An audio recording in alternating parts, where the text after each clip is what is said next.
Welcome to Strategic Affairs. In the heart of London, where centuries of history echo through cobblestone streets and towering monuments, a new structure has emerged as a flashpoint of suspicion and intrigue. At first glance, it looks like nothing more than a construction site, cranes moving slowly against the skyline, bricks being carefully placed, walls slowly rising. But behind the scaffolding lies a project that has shaken the corridors of British power, ignited fears in intelligence circles, and stirred debate among ordinary citizens. This is not just another building. It is China's proposed embassy in London, a project so massive, so controversial, that it has come to symbolize much more than diplomatic offices. For some, it represents international cooperation. For others, it is a fortress of espionage built in plain sight. And so began what many now call a battle of bricks and espionage. The story begins with location, because in espionage and diplomacy, location is everything. The Chinese government purchased the historic Royal Mint site in Tower Hamlets, East London, a place that once produced Britain's coins, a symbol of national sovereignty and economic might. For years, this site was steeped in history, guarded by high walls, and associated with power and legacy. When China bought it with the intention of transforming it into their largest embassy in the world, alarm bells rang almost instantly. The scale of the project was unlike anything Britain had seen before. It wasn't just about hosting diplomats, it was about planting a towering presence of Chinese power right in the heart of the capital, within walking distance of major institutions, financial hubs, and residential neighborhoods. From the outside, some might ask, what's the big deal? Embassies exist everywhere. Countries build them, renovate them, and expand them all the time. But this embassy was different. For one, its sheer size dwarfed most others. Planned to be larger than even the United States Embassy in London, it raised eyebrows across Europe.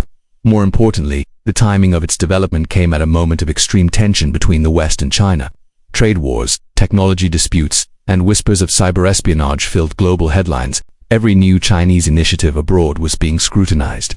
And this embassy project quickly became the centerpiece of British anxieties about Beijing's intentions. The people of Tower Hamlets, the community surrounding the Royal Mint site, were among the first to voice concern. For them, the embassy was not just a diplomatic construction, it was a giant fortress looming over their daily lives. Residents worried about surveillance, about the possibility that the embassy would be fitted with state-of-the-art intelligence, equipment capable of monitoring nearby businesses, government offices, and even personal communications. Some imagined hidden antennas, underground bunkers, and security systems that went far beyond ordinary consular duties. It didn't take long before whispers of espionage started to circulate in London's coffee shops and political offices. Could it be that China was building more than an embassy? Was this the new front line of intelligence gathering in the modern era? British intelligence officials were not blind to these fears. MI5 and MI6, Britain's domestic and foreign intelligence agencies, closely studied the site. Analysts debated whether the embassy's location would provide unique opportunities for surveillance over key areas of London, particularly given its proximity to the financial district of Canary Wharf and government offices scattered across the capital. For them, it was not about paranoia, it was about precedent. China had already been accused of running covert operations in other countries, from secret police stations abroad to cyber intrusions on critical infrastructure. If those allegations held weight, then why wouldn't they use their largest embassy in the world as another tool for influence? The British government found itself caught between diplomacy and security.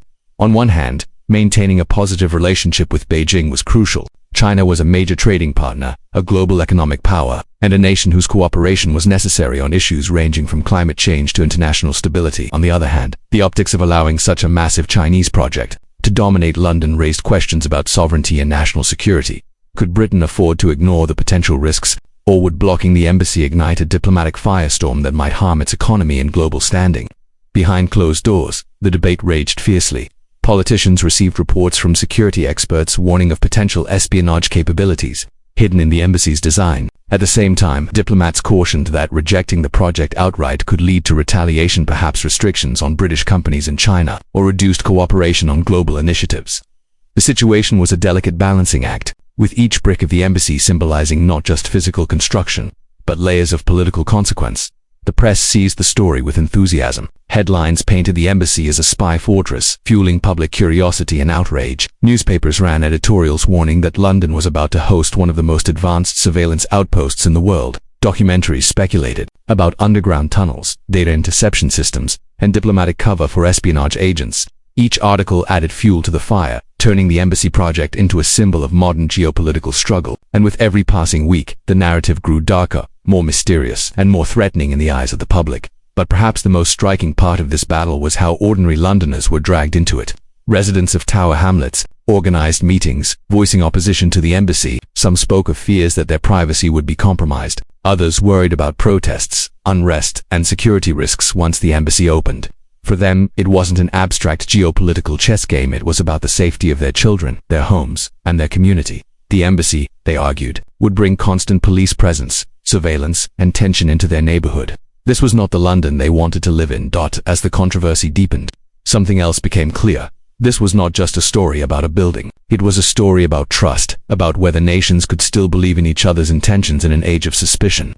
It was about how global rivalries were no longer fought only on battlefields or in boardrooms, but in urban neighborhoods, through concrete, steel, and glass. It was about how a simple construction project could become the stage for espionage, propaganda, and power politics. By the end of the first phase of the debate, one truth had emerged. Whether you believed the embassy was a symbol of cooperation or a hub of espionage, one thing was undeniable: it had changed the way Britain saw China and the way London saw itself. The story was no longer about architecture, it was about espionage, hidden in plain sight. And this was only the beginning of the battle of bricks and espionage. As debates swirled through London, the embassy site stood silent, its walls slowly climbing higher. But behind the quiet hum of construction machines, a storm of politics, suspicion, and diplomacy was building. What started as an ordinary real estate purchase had now evolved into a full-scale controversy that stretched far beyond Tower Hamlets. It wasn't just Londoners asking questions anymore. It was Parliament, Whitehall, Washington, and Beijing. The embassy had become a flashpoint in a much larger conflict, the global battle over influence, security, and trust. For British politicians, the embassy posed a dilemma that tested their every instinct. On one side were those who urged caution and pragmatism. They argued that Britain could not afford to alienate China, especially after the economic strains of Brexit and the COVID-19 pandemic. Trade with China was essential, they reminded their colleagues. Thousands of British businesses relied on access to Chinese markets, and investment from Beijing brought billions into infrastructure, technology, and property. Rejecting the embassy project outright, they said, would send a signal that Britain was closing its doors to cooperation. And in a fragile economic climate, that was a risk too great to take. But others saw things differently. They believed the embassy was not a diplomatic gesture, but a Trojan horse. With China accused of cyber attacks, intellectual property theft, and the establishment of secret overseas police stations, suspicion ran high. Members of Parliament, particularly those with close ties to intelligence committees, warned that the embassy could become the crown jewel of China's espionage operations in Europe. Allowing it to rise unchecked, they argued, was a gamble with national security. And in their eyes, sovereignty was worth more than trade. This clash of viewpoints soon spilled into the media, where Britain's newspapers and broadcasters found, in the embassy story, a perfect storm of drama. Tabloids splashed sensational headlines across their front pages: China's fortress in London, spy hub at the Royal Mint, the embassy that could watch us all. Television programs invited analysts, former spies, and diplomats to dissect every angle. Was this just paranoia? Or was there hard evidence that China intended to use the embassy for espionage? The more the public listened, the more uneasy they became. What made the controversy especially potent was the history between Britain and China. For years, relations had been strained. The fallout over Hong Kong, accusations of human rights abuses, and disputes over technology companies like Huawei had created a deep sense of mistrust. Each incident had chipped away at the foundation of cooperation, leaving behind suspicion and resentment. Against this backdrop, the embassy became more than a building, it became a symbol of whether Britain could ever truly trust China again. Meanwhile, intelligence experts painted a picture of what the embassy could mean in practice. They explained how embassies, while officially protected under international law, often serve as centers for intelligence gathering. Every major power does it: the United States, Russia, Britain itself. But the scale of China's London embassy suggested something beyond the ordinary. With enough space to host thousands of staff, it raised the question: how many of those people would be legitimate diplomats, and how many would be intelligence officers operating undercover? Whispers spread about possible capabilities: secure communications facilities buried underground, advanced surveillance equipment hidden behind tinted glass, even data interception systems powerful enough to monitor London's financial district. For ordinary citizens, such ideas sounded like scenes from a spy movie, but for intelligence professionals, they were plausibly and deeply concerning. The people of Tower Hamlets found themselves in the center of this whirlwind. Many residents spoke of feeling powerless, caught between great powers fighting battles on their doorsteps. Protests grew louder, with community leaders demanding that the project be halted. They argued that the embassy would not only disrupt their daily lives but also make their neighborhood a target for protests, espionage operations, or even terrorist attacks. Who, they asked, would want to live next to a building that might be at the center of global conflict? The local council listened.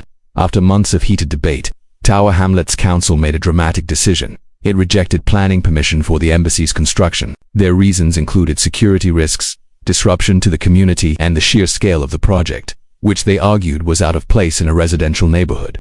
The decision was hailed by many as a victory for common sense and sovereignty. Ordinary people, for once, had stood up to a superpower and said no, but the decision was not the end of the story. Far from it was only the beginning. China, unsurprisingly, did not take the rejection lightly. Beijing's diplomats expressed serious concern, warning that the refusal would have consequences for bilateral relations. For them, the rejection was not just a bureaucratic hurdle. It was an insult, a public humiliation, and a clear message that Britain did not trust them. The ripple effects were immediate. Business leaders worried about retaliation. Would China cut off investment? Would British companies face restrictions in Chinese markets? Diplomats scrambled to contain the fallout, but the damage was already done. A project that was meant to symbolize China's rising influence in London had now turned into a symbol of division and distrust. And yet, behind the scenes, British intelligence breathed a sigh of relief. For them, the rejection meant one less risk to manage, one less fortress of espionage looming over the capital. But they also knew this was not the end. China would not forget. And in the shadowy world of espionage, grudges last a long time. What made the situation even more explosive was the global context. Across Europe and America, countries were rethinking their relationships with China. Washington, in particular, had long warned its allies to be cautious of Beijing's influence. The embassy controversy in London became another piece of evidence. In America's argument that China's rise was not just economic but strategic, with espionage at its core, it reinforced the idea of a new Cold War, one not fought with tanks and missiles, but with surveillance, construction projects, and political maneuvering. By the time the dust settled, the embassy project had transformed from a local issue into a global drama. It had revealed the fragility of trust between nations, the power of communities to resist, and the way bricks and mortar could carry the weight of geopolitics. The battle of bricks and espionage was no longer confined to Tower Hamlets. It had spread into the highest levels of government, into boardrooms, and into the imaginations of millions who now wondered what really lies behind the walls of an embassy. And as China plotted its next move, and Britain weighed the cost of its decision, one thing was certain: the battle was far from over. The rejection of China's grand embassy plans in Tower Hamlets sent ripples far beyond London. What might have seemed like a local planning dispute was now the subject of heated discussions in global capitals. Beijing had been dealt a blow to its prestige, and in diplomatic terms, blows to prestige are rarely forgotten. In Britain, the story dominated the airwaves, headlines, and living room debates. The question was no longer whether a building should be allowed, it was about whether Britain and China were entering an era of open confrontation, masked by politeness and diplomacy. For decades, embassies had served as bridges between nations. They were places for dialogue, for compromise, for smoothing over tensions. But this proposed embassy had become the opposite, a fault line, a battle of bricks and espionage. The British public saw it as a question of sovereignty. The Chinese government saw it as a question of respect, and both sides were unwilling to back down. Inside Whitehall, the rejection triggered a whirlwind of meetings. Security officials briefed ministers on what they believed was the scale of China's operations in the UK. Their presentations included case studies of cyber attacks traced back to Chinese networks, examples of suspected Chinese agents operating undercover, and reports of intellectual property theft affecting British companies. The picture painted was clear. To approve the embassy in such a sensitive location would be to invite risk into the very heart of the capital. At the same time, other departments worried about the fallout. Britain needed trade. China was one of the world's largest economies, and despite mounting tensions, British exporters relied heavily on Chinese markets. Cutting ties or even straining them further would hit jobs, investment, and the post-war economy. The embassy issue, therefore, was not just a question of security but of livelihoods. Every decision came with a cost, and no one wanted to be the minister responsible for crashing relations with Beijing. In Beijing, the mood was one of controlled fury. State media framed the rejection as an insult, proof that Britain was bowing to pressure from the United States. Editorials warned that London was risking irreparable damage to bilateral ties, and Chinese officials hinted that cooperation in areas like trade and climate policy might suffer. To the leadership in Beijing, the embassy was not just a building, it was a statement, a symbol of China's status as a global power that deserved recognition in one of the world's great capitals. To deny it was to deny China's place on the world stage. Ordinary Britons watched the drama unfold with a mix of fascination and unease. For many, the idea that a building could spark such fury seemed almost surreal, but the more details emerged, the more real it felt. Reports about the embassy's underground levels, advanced communications systems, and sheer size made it sound less like an office for diplomats and more like a fortress. What are they really planning behind those walls? Became the question whispered in cafes, on buses, and in pubs. Journalists, sensing the public's appetite, dug deeper. Investigations revealed that similar embassy projects by China in other countries had sparked controversy too. In Washington, in Brussels, in Canberra, local authorities had raised concerns about espionage risks, surveillance, and undue influence. The London case was not unique. It was part of a pattern, and patterns, once seen, hard to ignore. This growing suspicion played directly into the hands of Britain's allies. Across the Atlantic, Washington saw the controversy as validation of its warnings.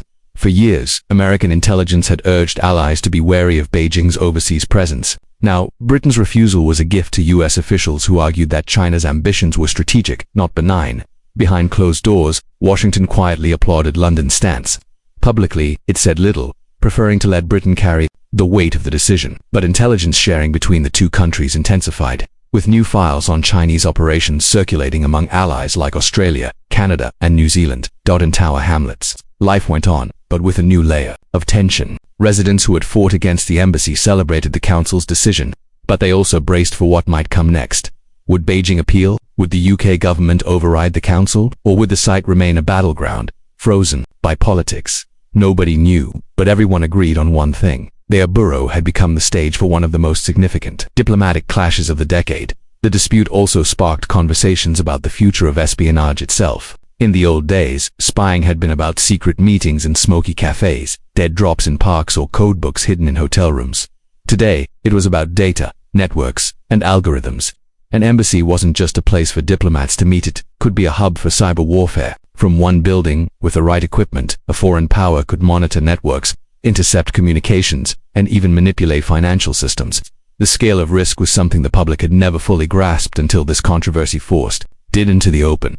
But even as Britain pushed back, some experts warned of unintended consequences. Would blocking the embassy push China to become even more aggressive in its covert operations? Would it lead to hidden facilities, far harder to monitor than a visible embassy? A rejected embassy could mean not fewer spies, but more shadows. And in the world of espionage, shadows are harder to fight. Within Parliament, debates grew fierce. Some MPs demanded that Britain take a firm stance, even if it meant economic losses. Others argued for compromise, suggesting that perhaps the embassy could be built in a less sensitive location. Proposals ranged from moving it to the outskirts of the city to requiring special security inspections during construction. But these ideas clashed with the fundamental problem. How do you negotiate trust when trust itself has already been broken? China, meanwhile, remained defiant. Its diplomats in London issued statements rejecting the espionage allegations as baseless smears. They insisted that the new embassy was a practical necessity, pointing out that their existing premises were overcrowded and outdated. The refusal, they said, was proof of Britain's growing hostility and prejudice. And in Beijing's view, prejudice demanded a response. The standoff entered a new phase, a battle of narratives. Each side framed the embassy in different terms. Britain portrayed it as a national security risk. China portrayed it as a victim of discrimination. Between these narratives lay the truth, blurred, complex, and deeply entangled in global politics. For the ordinary citizen, the embassy story revealed a chilling reality. In today's world, power is not only measured in armies and weapons but in buildings, networks, and influence. A plot of land in East London could become the stage for a new Cold War, and in this war, every brick laid and every wire connected was loaded with meaning. As summer turned to autumn, the embassy site remained quiet. The Royal Mint land stood, untouched, a symbol of uncertainty. Would it become a fortress of Chinese power, a relic of failed diplomacy, or something in between? Nobody knew, but everyone sensed that the decision, whatever it turned out to be, would shape Britain's relationship with China for years to come. The controversy had started as a question about a building. By now it was about far more: trust, sovereignty, security, and the delicate balance of global power. And the longer the battle dragged on, the clearer it became that London's embassy dispute was not a local issue at all. It was a mirror of the 21st century, a world where bricks could hide spies, where diplomacy carried daggers, and where even the construction of an embassy could spark a storm that reached across continents. And the storm, everyone knew, was only just beginning. The Royal Mint site in Tower Hamlets now stands as a symbol, silent, empty, yet heavy with meaning. What began as a construction project has transformed into a saga of suspicion, rivalry, and diplomacy, pulling in not just Britain and China but allies and adversaries across the globe. The battle of bricks and espionage has revealed one truth with painful clarity. In today's world, even the walls of an embassy can become a front line. For the British government, the embassy dispute forced a reckoning. Ministers could no longer ignore the dual realities of their relationship with China. On the one hand, China was an indispensable economic partner, a source of trade, investment, and influence. On the other, it was a strategic rival, accused of cyberattacks, human rights abuses, and covert operations. Britain had long tried to balance these contradictions, walking a tightrope between cooperation and confrontation. But the embassy fight ripped away the illusion of balance. Now, choices had to be made. Behind closed doors, officials debated possible solutions. Some suggested relocating the embassy to a less sensitive area, away from government and financial centers.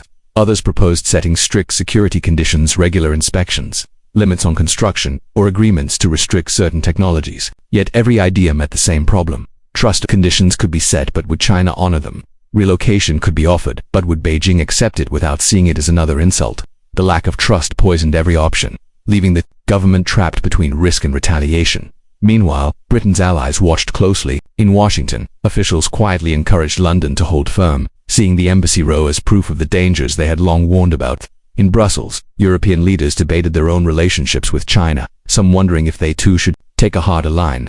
In Canberra, Ottawa, and Tokyo, the London embassy became a case study in the new age of diplomacy, an age where embassies are not just offices but potential weapons. China, for its part, refused to back down. In Beijing, the embassy rejection was portrayed as a humiliation engineered by the West. State media painted Britain as weak, manipulated by America, and driven by prejudice.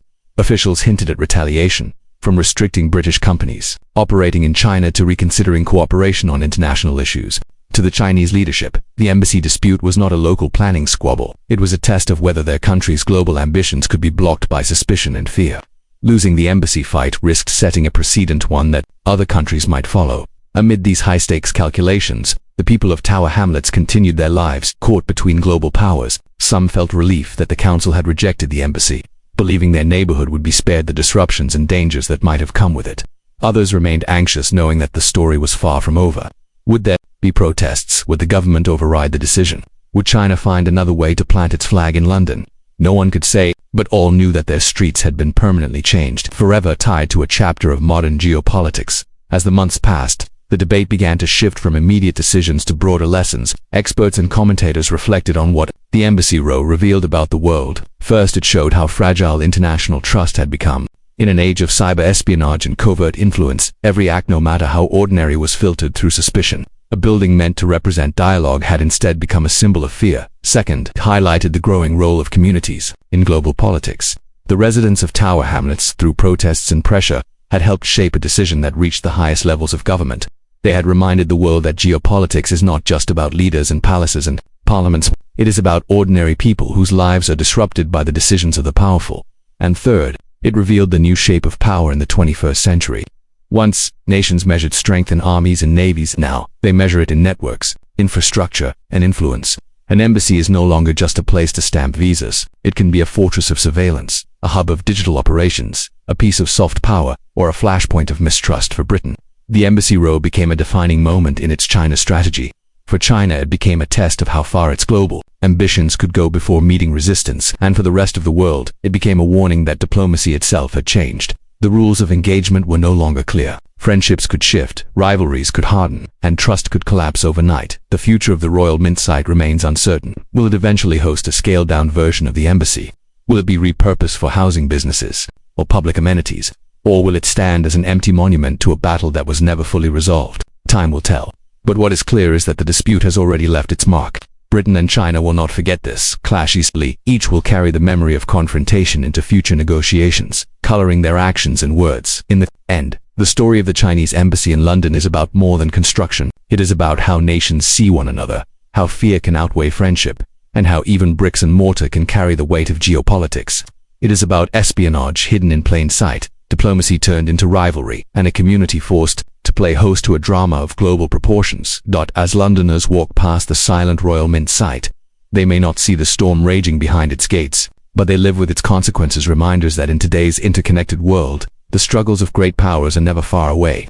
They arrive in quiet forms, in construction projects, in trade agreements, in whispered accusations of spying. The embassy dispute is just one battle in a larger war of influence that stretches from Washington to Beijing, from London to Brussels. From every capital where trust has become a scarce commodity, the battle of bricks and espionage is not over. It is only one chapter in a story still being written. But one thing is certain. The world has seen how dangerous even a single building can be when suspicion runs deep and power is contested. And so, the Royal Mint site stands as a question mark in the heart of London. Not just about what will be built there, but about what kind of world we are building, one of trust and cooperation, or one of suspicion and endless battles over who controls the walls around us. The answer to that question will shape not only the future of London's skyline, but the future of diplomacy itself.